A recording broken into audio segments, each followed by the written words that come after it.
Pak Mahfud, Anda pernah menjadi birokrat, menteri, pernah menjadi anggota dewan, kemudian menjadi ketua Mahkamah Konstitusi. Ya. Mana yang menurut Anda paling nikmat? Ya, Anda bisa mengartikan nikmatnya apa aja ya? Yang paling nikmat dalam arti sesuai dengan apa nurani saya itu ketika saya menjadi ketua MK. Karena saya meninggalkan banyak legacy dalam pembangunan hukum di Indonesia ini. Dengan putusan-putusan yang orang menyebutnya sebagai landmark decision. Dan ketua MK itu tidak punya atasan, tidak bisa diperintah oleh siapapun. Oleh sebab itu SBY tidak pernah manggil saya. Tidak pernah, dan saya tidak pernah mau minta menghadap, tidak. Kalau ketemu presiden, kalau saya tidak berdua, tidak di tempat tertutup, di tempat upacara aja, atau resmi audiensi, rame-rame gitu. Itu satu. Saya tidak punya atasan ketika ketua MK, dan saya merasa senang dengan itu. Yang paling menyedihkan itu jadi anggota DPR. Ini marah nih anggota dewan. Oh ya ada ya. Ya di luar lah nanti yang nonton. Begini, karena anggota DPR itu, diakui atau tidak, dia selalu merasa tertekan karena idealisme itu ditutup oleh intervensi, dihegemoni oleh parpol. Saya sering punya pendapat gitu, dan itu bagus, diterima di dalam rapat-rapat DPR, tapi tiba-tiba ada instruksi dari kesepakatan pimpinan parpol, bukan begitu katanya. Akhirnya saya kan harus mengakui, karena itu pimpinan parpol, lalu DPR setuju, saya harus ikut mengkampanyekan yang saya tidak setuju itu. Maka saya merasa tertekan sebagai akademisi. Tapi kalau merasa nyaman, gitu, saya jadi menteri. Nah, menteri itu protokolernya kelas 1 ya, karena Menhan.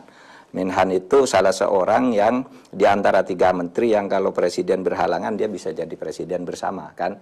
Di luar negeri Menhan itu kalau datang sambutannya luar biasa, pakai upacara kenegaraan karena dianggap orang ketiga di sebuah negara. Sesudah presiden, wakil presiden, lalu menteri pertahanan gitu.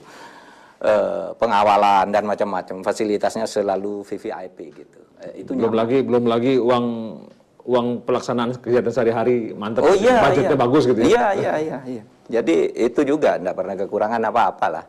Tetapi itu semua ya pengalaman yang sudah saya lalui. Yang paling nikmat itu jadi ketua MK kata saya, tetapi pada saat habis masa periode saya yang pertama, lalu saya menyatakan ke DPR saya minta berhenti.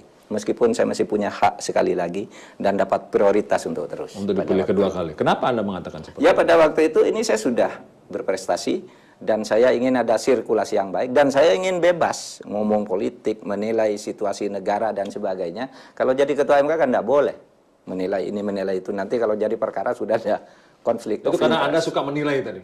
Iya. Ada foto di depan itu Anda menggunakan karikatur dengan baju ala Superman itu. Jadi Anda dianggap super untuk melakukan segala sesuatu itu. Ya, ada yang mengatakan begitu. Maka si Haji Rianto itu teman saya, Mahfud MD itu apa sih? Mahfud MD itu Mahfud Madura dahsyat.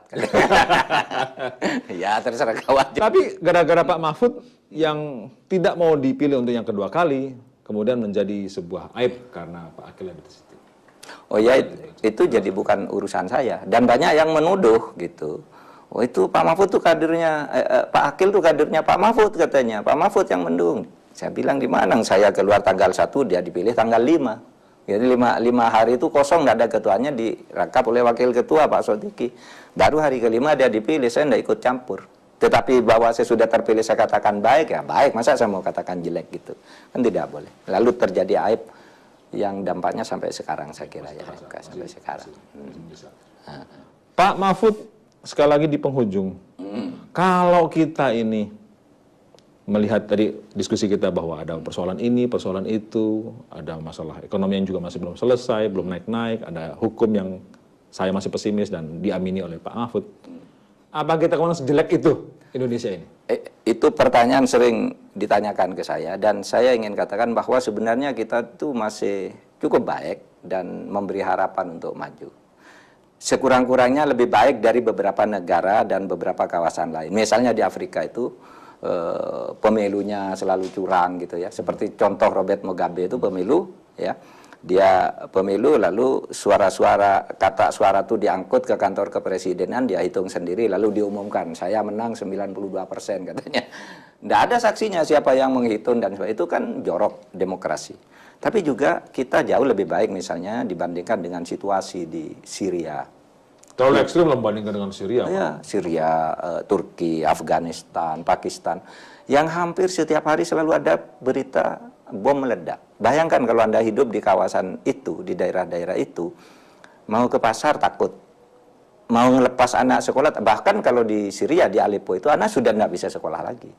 Mau ke tempat keramaian tiba-tiba ada bom. Tapi di Indonesia kan enak. Nah ini yang harus dijaga. Jadi jangan pesimis terus, Mas Indiarto. Mari kita yang bagus-bagus nih kita rawat, kita kembangkan gitu ya. Memang kalau mau dibandingkan dengan Amerika, Jepang apa itu mungkin kita Masih belum ya? masih belum. Butuh Gitu. waktu. Pak Mahfud, terima kasih atas waktu Anda bersama Terima kami. kasih, Indiarto. Mudah-mudahan kita akan menjadi lebih baik setelah itu. Oke. Izinkan saya minta selfie Wah. sebagai bagian dari cerita pada hari ini. Oke.